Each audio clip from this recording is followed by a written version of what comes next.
What's up, guys? Subzeric here, back for another VOD review. Today, doing a VOD review of Wilf here, or Eunwilf, as I think they go in their competitive name. Rank 2 North America, 1740 LP, so has eclipsed Flancy, who have been glazing over the past couple of days. And what I thought was really interesting about this player's match history is there's not that much reroll in here. I mean, you see just the last 2 reroll games here, and if you scroll down, there's a lot more forecast than there is reroll here, which I thought was really interesting in a meta that a lot of people say is a reroll meta. You're seeing a lot of Star Guardian, some Akali, some like Fast 9 stuff, you know, some other stuff, some like Mech, or this is actually Vertical Sorks. So I thought, you know what, let's do a VOD review of somebody who's doing it a little bit different, because, you know, this is a patch that I think in a lot of people's estimations, it's like solved and it's the reroll patch and you have to, you know, play, you know, these different lines and stuff. And we already have another patch coming up on Wednesday. So people are, you know, looking forward to that.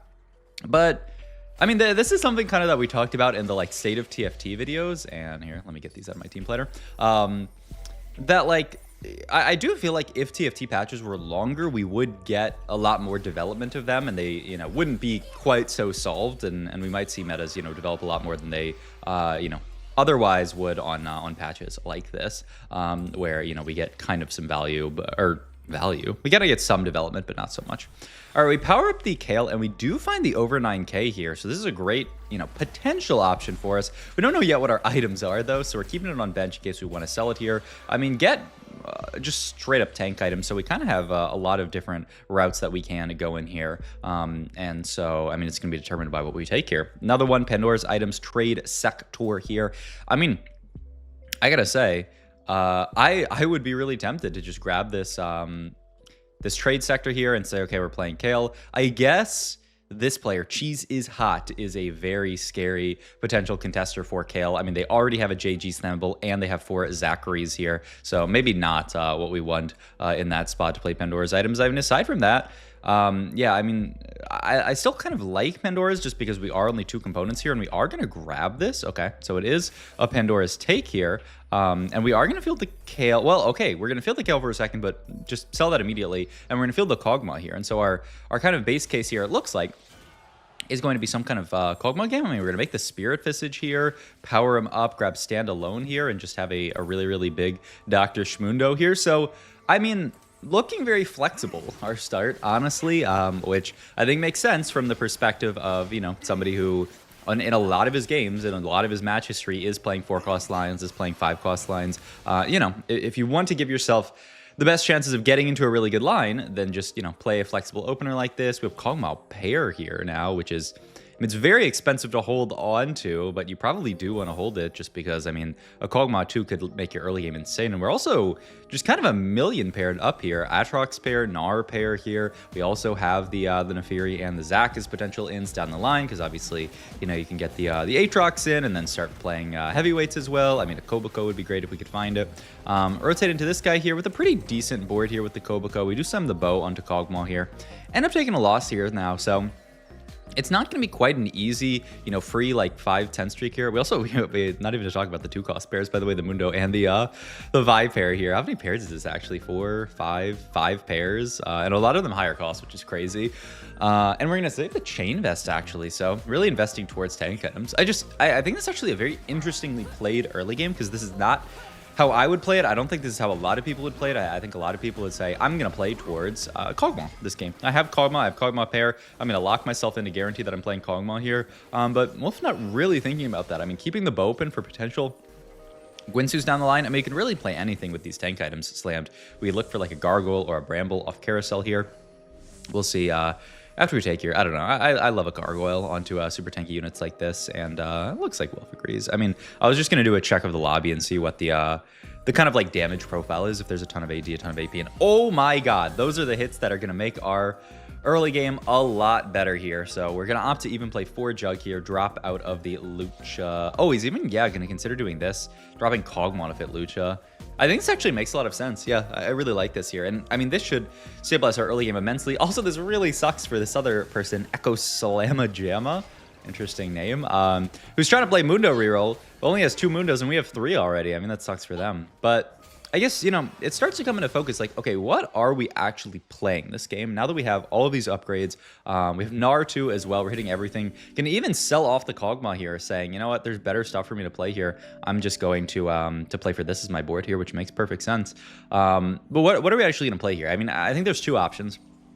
And we kind of just threw one out the window. One was Kog'Maw. You know, we could even play Juggernauts Kog'Maw, which is not the most popular version of the comp. I don't think even the strongest version of the comp, but a version that you can play. You could even try to do something interesting and play this and then pivot it into, you know, Bastion or Protector Kog'Maw. Kitty, hey, don't go in there. Hey, come back here. Come back here. Don't open my closet. Don't go in there. You're going to cause chaos and confusion, Kitty. Chaos and confusion. No. Don't go in there. Don't go in there. All right. We got minion around. He's bald? All right, so we have a Swain here if we wanted to entertain that idea. We do also have a Rod and Belts here, which can slam into really good stuff, like the Gwynsu's Rage Blade. Gonna opt to not slam the Belts onto Dr. Shmundo, which could have been something like, you know, half a Warmogs, but we want to potentially look at some more damage items, and I'll say. So now that we've disregarded that option, we're saying we're not going to play towards Kog'Maw.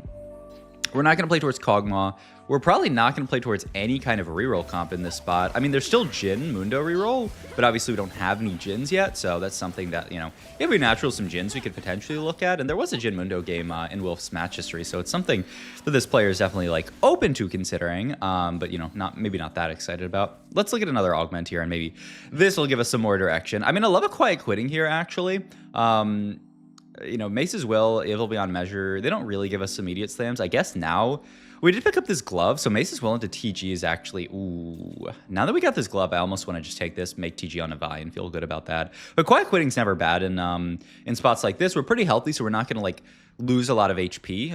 And we also have a very strong level 5 board. You know, our next level is like Heavyweight or Sniper. I mean, two decent traits for sure, but nothing like crazy to write home about. I think our board's pretty good right now. I wonder if Wilf, because there's two routes you could go here.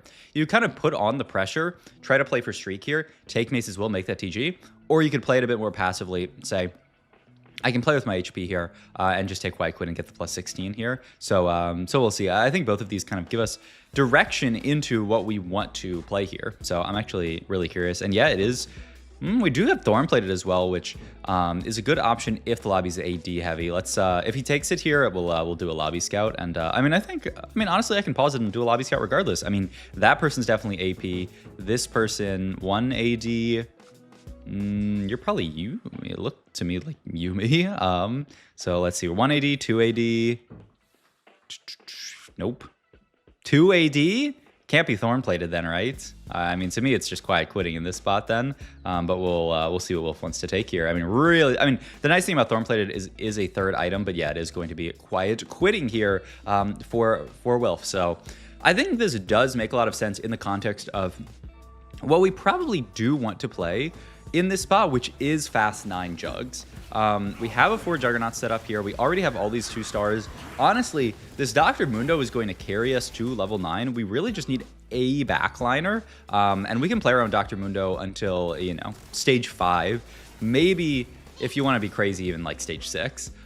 So yeah, I think this is actually like a totally reasonable line selection from the front line. The only question is, do we have enough gold and do we have enough high roll potential to hit a back line here? Because we're not rich by any means. This is part of the reason why Quiet Quitting, I think, makes a lot of sense, because 16 gold for a gold augment and the fact that it gives you a full item. I mean, this is a very, very efficient gold augment as far as what it actually like gives you. You know, 16 gold plus an item. I mean, that's like near prismatic levels. But obviously the downside is that you lose out on your shops. But for us, it's really not that big of a deal, especially as well because we're thinking of, you know, going 9 here. We don't need to worry about, oh no, I missed some Jins for my Jin reroll, because obviously we're not playing that. So it makes a lot of sense from a line perspective. I am just kind of curious to see if we're going to have enough real like gold to make it there, even with the plus 16 from this. I mean, that is a set with glove here. I think you definitely take this here in Wolf positioning to grab it. Yep, it's coming our way, so we can get it. That's huge here, because that is, way easier to get to 6 Jug here. We can even just, play it right now for the Soul Fighter and feel pretty good. Now, if we are going Fast 9, if we are going Fast 9 Jugs, what are we looking to itemize at this point? I mean, the big duo carries on this board these days after the buffs to Lee Sin and TF. Our Lee Sin and TF, I talked about this at the start of... This is at the start of this patch, right? Like, literally, like, the first day of this patch, talking about how the potential of Fast 9 on this patch because of these huge buffs to 5 costs. And so we already have the Gwinsu's made, obviously, for the TF. You probably want to get to some kind of Armor Shred. Last Whisper does pretty well onto TF. Stuff like that, Heal Cut and Armor Shred do pretty well on Twisted Fate. We do also have the TG that can get made here, and yeah, we are going to opt to make that along with the Steadfast Heart. I think this makes perfect sense.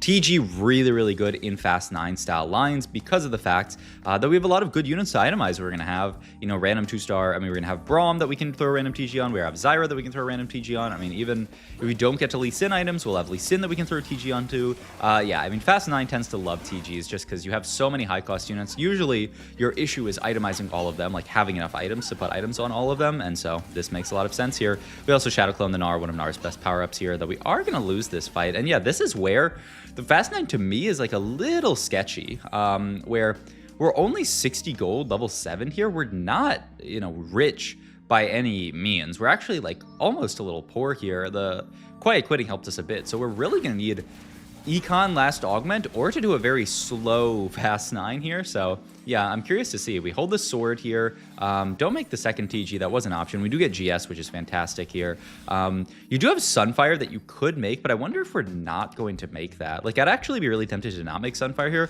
because we already have 3 tank items made. I kind of need to turn these components, in my estimation, into like backline components, but hey.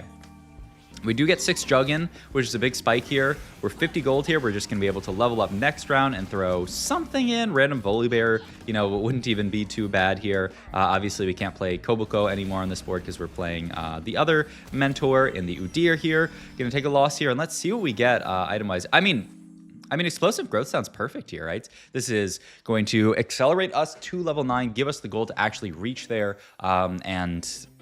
I mean, then, you know, we can 5-1, 5-2 it here with the extra XP. So this sounds perfect to me. And I don't really like the other two. I think these other two are just like a little bit low value from the perspective of augments. And so it is going to be the explosive growth here. So great pickup from Wilf here. This is going to make our Fast 9 so much more reasonable. And 61 HP.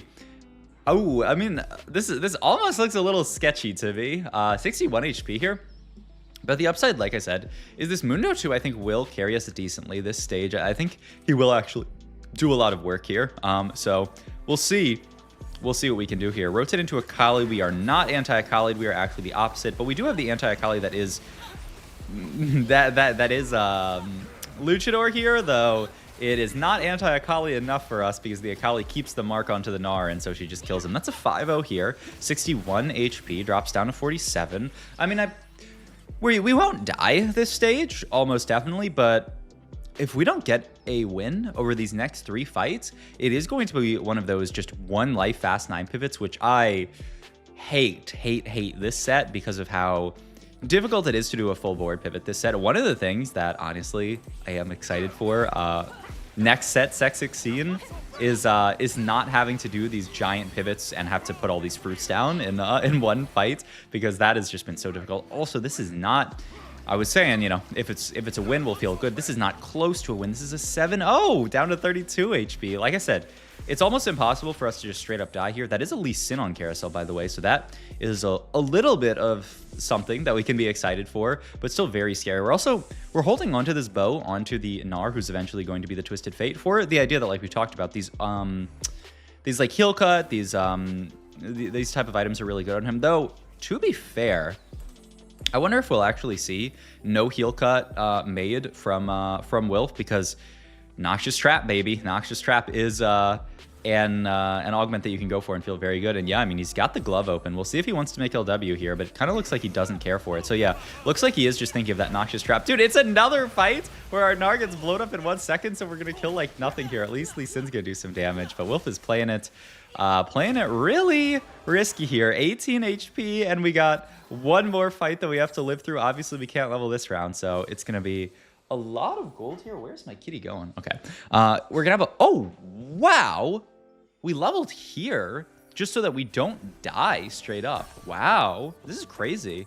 But, I mean, I think there's value in it. We pog it up. We got critical threat here. No Nothing yet here. I wonder if this is going to allow us to win this fight. I mean, the TF's a big hit here, and yeah, we do win. Wow, the anti-greed, the least greediest play. Hello, Daisy Cat. I've seen in my life here. Okay. I need you guys to see this because I literally recorded this video and then went to go upload it and realized something, that my mic was muted through the video. And I said, oh, did I through the second half of the video, did I mute my own mic? Check out the instant replay of this, man. Daisy Cat, you're on thin ice, buddy. Look at this. Look at this. Hello, Daisy Cat. And look at that. Did you see what just happened here? We can get it on the slow-mo here. Greediest play. Look at pay attention to the Daisy Cat's head. I've seen in my life here. Bonk. My mic turns off. She headbutted my mic, touched the little thing on it that mutes my mic, and my mic was muted for the rest of the video. So now I have to re-record this VOD review. So we are back towards the end of it, and I gotta go in probably 11. Hopefully my friends are a little bit late, but yeah, I gotta go soon, so I gotta record the rest of this VOD review, re-record the rest of this VOD review. I can't believe it, Daisy Cat. You owe me a lot of clip farming, Daisy, from this, because this is just insane here. All right. So we've already kind of pre-pivoted our board, which the more that I think about it, the more I like it. We have the belt open onto the Katarina here, and we hit a big shop here, which is TF2 plus the Lee Sin 2. So we're actually in a fantastic spot here. We hit our entire board, and we are stabilized.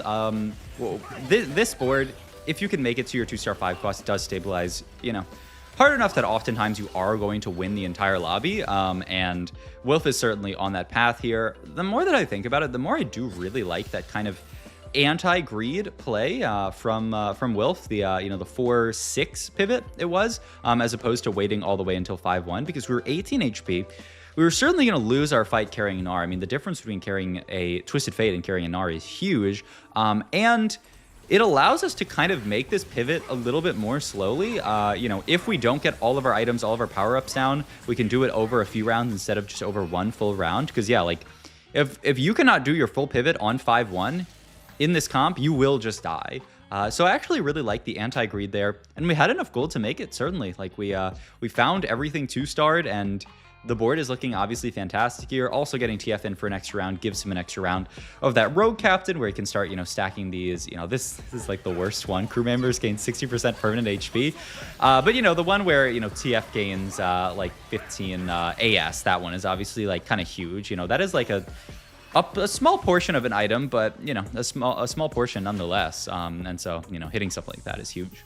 Looking for last item onto our Lee Sin here. IE looks amazing here because we do have the Hodge made already, so extra spell crit with the Hodge is obviously really, really, really good. And, we have Hodge plus Sterax here, which are two super tanky items, and so getting some extra damage on top of that is great. And we have the Zyra too, so now the board is done. We can look at 10 here. The other thing that we kind of need to shout out that Wilf is doing here is you'll see him keep doing this little swap here, where at the last second, he swaps the TF over 1 hex and then swaps the Zyra plant there. The idea is just to avoid Akali here, and this actually ends up being very good anti-Akali, because the Akali is forced to go over there to the Zyra, and yeah, the Akali actually never ends up on the Twisted Fate here, which is just huge here. I also, because I'm trying to remember what I said before my mic got turned off. Noxious Trap, the best TF power-up by far. Almost necessary. Same thing as on the Malzahar board. TF spreads it so well. He does not have a bug where he spreads it more than he should, but he does spread that Noxious Trap amazingly with his cards bouncing between 3 units. He's spreading it to frontliners, spreading it to backliners. The nice thing is this is a mixed damage comp. If you look at the damage charts here, the Lee Sin obviously doing majority, all physical, but the TF does, a not insignificant amount of magic damage. Zyra does good magic damage as well. So you have a lot of magic damage on this board, and so the extra MR shred is nice, and obviously the heal cut is almost necessary versus a lot of these boards. So 45 gold here, almost just pre-leveled up to 9. I think we got some XP from Twisted Fate, it must be. Shojin here, great Zyra item just to get her casting, which feels good. And it's our game to lose at this point. The question is if anyone can outcap us here. The other thing that I want to point out about this lobby that's interesting is we have a Star Guardian board, an Akali board, and then this is a Kel reroll board. There's 3 4-cost, 2 4-cost boards, a fast 9 board, and then a reroll board. I really do feel like this patch, like I was kind of talking about at the start here, has the further we've gotten into it, become more balanced. You know, people have realized that, yeah, you don't have to just play every single reroll line you get. You can play 4 costs, you can play 5 costs. So a lot of stuff that you can do here. Last in on this board to me is quite awkward. Swain is the obvious one. You get Bastion and Crystal Gambit this late into the game is kind of irrelevant here. He's going to opt to play a couple of TFs, and I mean, one of the best things that you can play is just a bunch of 5 costs, you know, like another 2-star 5 cost. Ooh, this is actually the bad positioning. We're spending so much time rolling that we get our TF Akali. Now, the question is our Lee Sin strong enough that we can just win this fight at this point? And the answer is yes. So we do pick up the dub there. We have just kind of like outscaled the lobby at this point. Pick up Braum pair here and some extra gold here. So the single best thing that you can play here is just double 2-star 5 cost, which is going to be ends up what we playing here. Double Braum here, and this is going to, I think, be the end of the game here. I doubt that the Star Guardian board can outcap this, but we'll see here. Want to make sure that we don't get like AoE'd by yeah, I like spreading out a lot the Set and the Lee Sin, just so that the Jinx Rocket AoE is not hitting both of them. The Lee Sin doing so much damage here. Does walk up to the left there and is going to get hit by Jinx, but my god, he does so much damage with the TF, it doesn't matter. Ooh, wait, this fight got really close actually. Wow, yeah, that was a surprisingly close fight. Just goes to show that Star Guardian not too bad either, but a great game from Wilf. All right, I gotta go cut this down. Hope you guys enjoyed this video. If you did, like, comment, subscribe, check out my Twitch, Metafy, all my links down below. And the Daisy Cat says, are you sorry, Daisy Cat? Yeah, she looks sorry. Go look out the window. Have a good time. All right, bye-bye. Thanks for watching, as always.